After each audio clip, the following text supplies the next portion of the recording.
Welcome back to this special episode of Holy Land Uncovered. I'm very happy to be joined by Dr. Petra Heldt, a professor and researcher at Jerusalem University College. Hello and welcome and happy holidays. Hello, thank you.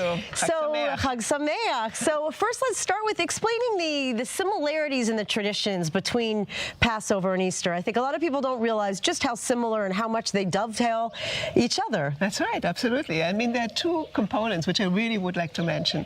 The first component is the name. You know, Pesach, the Passover in Hebrew, Pesach, and the Aramaic is Pascha.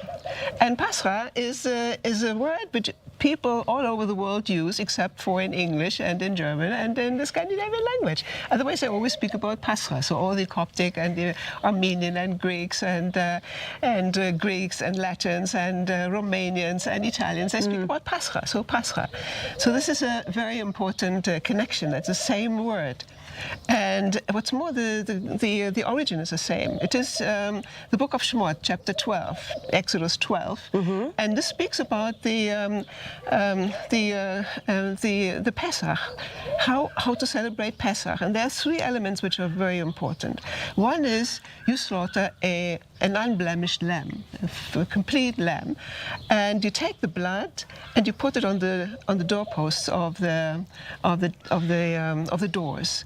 And this is in order to redeem the firstborn of the Jewish people and to redeem it from the plague against the Egyptians. That's very important. And the second one is you eat special things like green matzah, of course, and green parsley and so on. And the third is you run away from slavery. You run away into freedom, and these are the three elements. And you know, exactly these three elements are also taken up in Pascha, in the Pascha feast. Yeah. And so there you have the Seder, which is on Maundy, Thursday.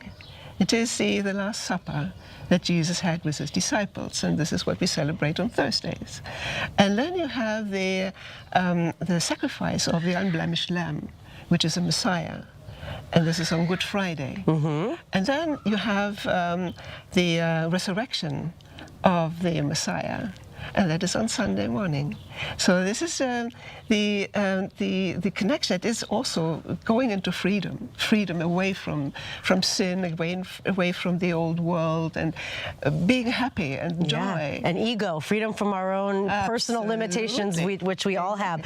Also, the shared traditions, you know, the rituals that we talk about, but some say that, let's talk about the hope and compassion and hopeful aspect of these holidays and why this time of year is so important for both Jews and Christians around the world. Hope and I mean, both Jews and Christians share hope.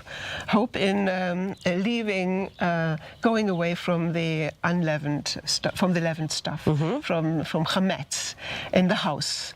And Christians, they want to go away from sin inside themselves. You know? So, and then doing it and seeing that there is salvation coming, there's redemption. So this is a joy. The redemption brings a joy, and compassion should be throughout the year, every day of the year. Well, listen, yeah, exactly. Compassion is just right. The proper human behavior is to, proper human behavior in the Judeo-Christian tradition. Right. Exactly. Yeah. Now, explain some of the differences.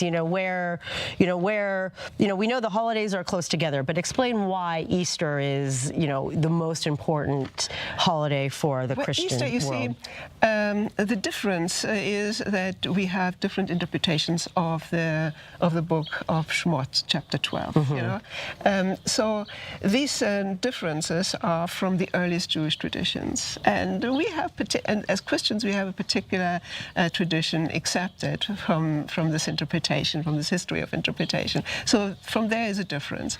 And the main difference, I would say, is that for us, of course, the center of our faith is Jesus Christ. That is Father, Son, and Holy Spirit, which is one God. It is not three gods, and it is one God which appears in these three elements. Explain a little bit more about the Father, Son, and Holy Spirit for the Jews who are watching and understanding that even with that, it is still the one God. That's a very important note. I think people don't realize that. So if you go to Bereshit, the first verse of the Bible, it says, Elohim asa, lama lo asu. That's right. God did. Elohim is plural, so it is one. Right. And immediately after that is Ruach HaKodesh merakefet ala mayim, ala panim, ala mayim. So this is again there you have the Spirit of God is immediately there at the time of the creation. So of course it is one Creator. That is, God is a Creator, but God has so many ways to express himself, beautiful ways. And even in Judaism, you have those many shivim panim of God. Yeah. And so you have beautiful ways. God has beautiful ways to surprise us, to surprise his people. And he surprised the Gentiles with his Father, Son, and Holy Spirit. I'm so happy about that. So, and we don't have the Torat Sinai. So we need to have something more substantial. Right. You know, what you can see, and you can't see the Messiah, of course, you can't see the Holy Spirit, but you can feel it, and you know there is a history, and you can relate to the history. So this is very beautiful, and we are so grateful to the one God, to the Almighty, the Creator of heaven and earth, who has brought the good message that he brought to the Jews, also partly to the Gentiles. So that's wonderful. Now, explain finally, as we're seeing what's been going on around the world, the war in Ukraine. Is there an intention that we can, set about, hope for, this next year after it's been, so far challenging, but how this may fit into God's overall plan? I mean, God's plan is shalom. Peace, Shalom v'ahava. This is what he wants to give to all of us, and this is what he shows in the time of Pesach, Pascha. So if we take this Shalom v'ahava into the coming year, then I think the world will become already a bit better. And we as Christians, we go to the Holy Sepulchre on Motzei Shabbat around midnight. For the Western Christians, the Catholics and the Protestants, we go to the Holy Sepulchre and celebrate there. And the Orthodox, they celebrate even more joyfully in a week's time, a week after. And then the highlight of the 3-hour beautiful liturgy in the Holy Sepulchre is Christos Anesti, Christ is risen, HaMashiach kam l'Tchiyah. So, and with this in one's ear, it rings in one's ear whole year, and it brings joy, and it brings shalom, and it brings ahava.